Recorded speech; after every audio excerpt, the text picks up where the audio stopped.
block breast milk ducts. Oh my god, that one was so painful. So breast engorgement, that's developed to block breast milk ducts, and that develops to mastitis. Now mastitis develops to breast abscess, and that needs surgery, okay, for them to be able to drain the excess clotted milk in your breast, and it's so painful. I have gotten to the stage of mastitis, and I will tell you, man, it's so painful. The milk making glands in our breast are divided into segments. They are narrow tubes called ducts that carries the milk from the segment and bring it to our nipple.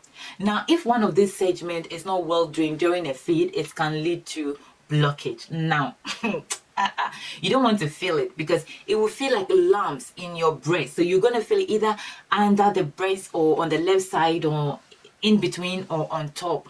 I felt that for the first time. I was so scared, yes, because it was a hard lump and it can be painful. Sometimes it's not painful. Sometimes it's really painful, and this needs relieving as soon as possible. If not, it will develop to what? Mastitis, and you don't want to go there. I have been there, so you don't want to go there. So how I got to mastitis is because I felt the lump, I felt it was hard, and then I felt I was occupied, so I couldn't express, because there are days where your baby might not eat as much as they usually eat, which is possible. So listen, they have been consuming an amount of milk, your breast got used to that, and your body is producing that amount of milk for your child. All of a sudden your child is not consuming as much as they should, so you have a lot of milk. You are also not expressing, therefore the milk clots up, or because your baby is not consuming well and one of the segments that produces that milk is blocked. All of that can contribute to your breast that being blocked. Now when it's blocked, you are in trouble.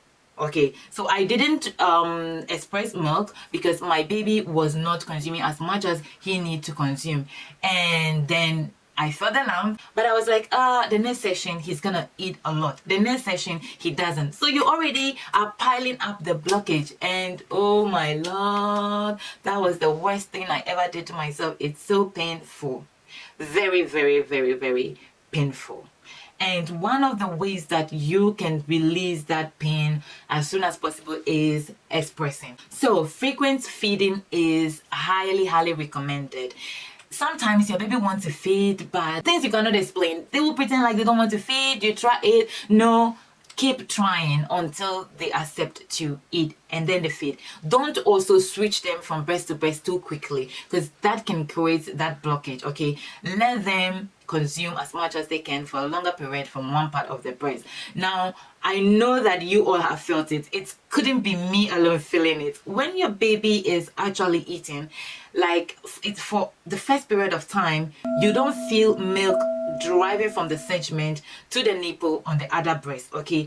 But like 1 minute, okay, later, when the milk is reaching their mouth, in the other breast, you will feel also milk reaching the nipple. You will feel all the veins and all that rising up. It's like I don't know how to explain that, but they're just rising up. You feel it, and you even feel your nipple like forming some other shapes, and it's just amazing. It's just wonderful to see that. Never seen that. I'm like, oh my god, and you feel it. So what I do is I have a milk collector that I use to collect milk from that side, or I will just put a breast pad onto that place to absorb that. That can also create another problem, so be careful when you are using too much breast pad on your breast. And one thing that could also help you melt all that clotted milk is massage. Massage your breast with shea butter. First, I would say take a warm bath, apply warm compression on that lump, and then massage it with shea butter or olive oil. Those are the things that I use, and it helps me a lot. I'm telling you.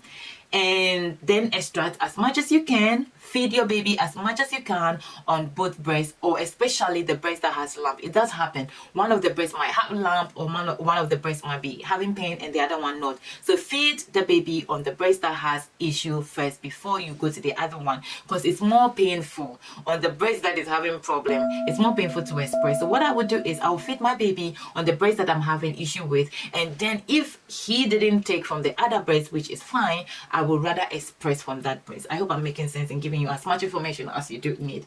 Let's go to mastitis. Oh gosh.